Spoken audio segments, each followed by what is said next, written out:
Y los niños pequeños, los bebés, ¿cómo harán esa búsqueda de causa íntima, ese impacto? ¿Cómo identifican el conflicto biológico que puede causar ese efecto? Explíqueme, por favor. ¿Me vendrá a decir que en estos casos el caso a resolverlo tendrá que encarar los familiares?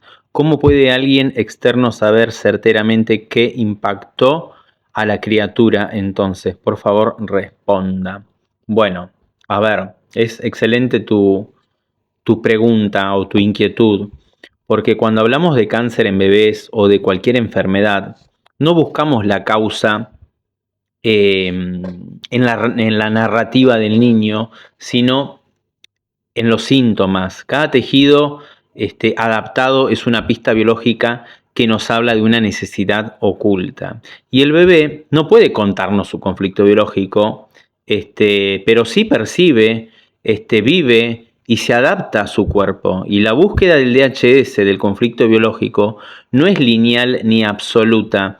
Es una reconstrucción de todo el contexto, del embarazo, del parto, de los primeros meses, ¿sí? Entonces, desde este enfoque biológico, lo primero que observamos es el síntoma, porque el síntoma nos va a indicar qué tejido se adaptó y cuál es la necesidad biológica que el organismo intentó resolver de esa forma inconsciente. No, o sea que no partimos de la imaginación ni de suposiciones, sino que de una función biológica concreta del tejido. Y si entendemos qué órgano está afectado, o adaptado mejor dicho, y qué función cumple en la naturaleza o en el cuerpo ese órgano, podemos orientarnos, digamos, al tipo de vivencia que pudo haber activado ese programa, ¿sí? Y por supuesto que, bueno, luego tenemos que observar el contexto, qué ocurrió durante el embarazo, durante el parto, durante los primeros meses de vida, cómo estaba la madre emocionalmente en ese momento, qué situaciones familiares se vivían, ¿sí? Si hubo separaciones, internaciones, pérdidas, miedos intensos, amenazas, abandonos, rechazos, sumisaciones, cambios bruscos en el bebé que pudo haber percibido biológicamente como un peligro. Por lo tanto, es crucial poder comprender que no siempre hay una certeza absoluta, porque nadie puede viajar en el tiempo y ver cómo percibió un bebé una determinada situación.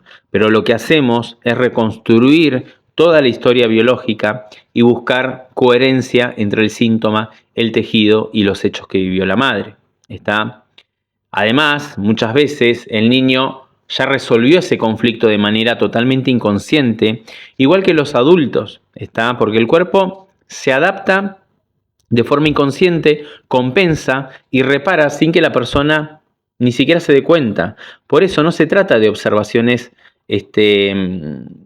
o de, mejor dicho, de obsesionarse buscando, digamos, una causa, sino de entender el sentido biológico de lo que está ocurriendo, ¿sí? En los bebés, la mayor parte del trabajo recae sobre los adultos, por supuesto, porque son quienes deben, de alguna manera, revisar todas esas situaciones pendientes, esas tensiones familiares, los miedos, las desvalorizaciones, separaciones, estrés, cualquier situación que haya sucedido en el entorno, en ese ámbito donde estaba el bebé percibiendo. El bebé depende completamente de su ambiente, ¿sí? Especialmente de la estabilidad emocional de quienes lo cuidan, ¿sí? De su mamá, de su papá.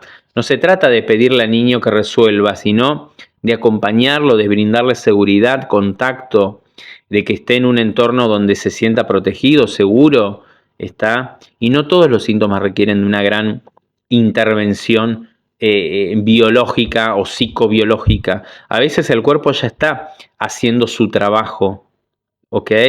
Pero bueno, la función de los adultos es observar, es comprender, acompañar al bebé, evitar añadir más miedo, más conflicto, porque cuando conocemos el síntoma, conocemos el tejido, y cuando conocemos el tejido, comprendemos cuál es la necesidad biológica que está oculta. Y al entender esa necesidad, ahí podemos, digamos, poder indagar o poder meternos o investigar qué pudo haber sucedido, ¿sí? Porque no se trata de adivinar ni de culpar a los padres, se trata de poder encontrar qué situación vivió ese niño, poder comprender esa historia, qué hay detrás de cada proceso. A ver, en definitiva, los niños pequeños, la búsqueda no consiste en interrogarlos, sino en comprender su contexto, ¿sí? El significado biológico del órgano que se adaptó y ayudar a que el entorno se vuelva seguro, se vuelva estable, le dé protección, porque muchas veces el conflicto ya está resuelto y solo estamos viendo una fase de reparación. Otras veces son los adultos quienes deben resolver, digamos, aquello que sigue generando una tensión en el entorno, en la familia, y sobre todo recordar que el objetivo no es buscar culpables, sino comprender qué necesidad biológica intentó cubrir la vida para, digamos, de alguna manera favorecer las mejores condiciones de acompañamiento y bienestar para ese niño, ¿sí? Así que, por ejemplo, el escuchar al cuerpo es algo fundamental, ¿sí? Porque, a ver, dejamos de pelear con la enfermedad y empezamos a escuchar el lenguaje que nuestra biología nos propone, ¿sí? Es un intento de sanar, de adaptarse, de seguir con vida. Y bueno, tenemos que entender que los niños tienen los mismos tejidos que nosotros y responden a las mismas necesidades biológicas y que tienen una serie de necesidades biológicas que van desde más arcaicas o de supervivencia a necesidades más territoriales, ¿sí?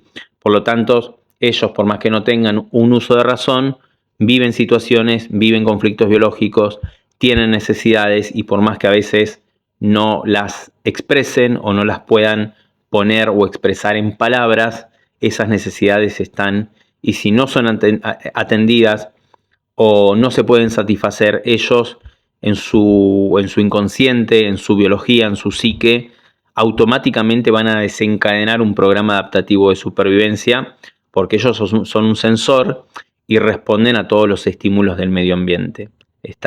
Por lo tanto, acá, te repito, no se trata de entrevistar al niño o al bebé, porque en muchos casos no podemos, pero sí en función del síntoma, de su función, de qué necesidad cubre y de todo lo que vivió mamá, que mamá y el niño son una sola unidad funcional, y todo lo que vive mamá, absolutamente todo lo que vive mamá, también lo vive el niño.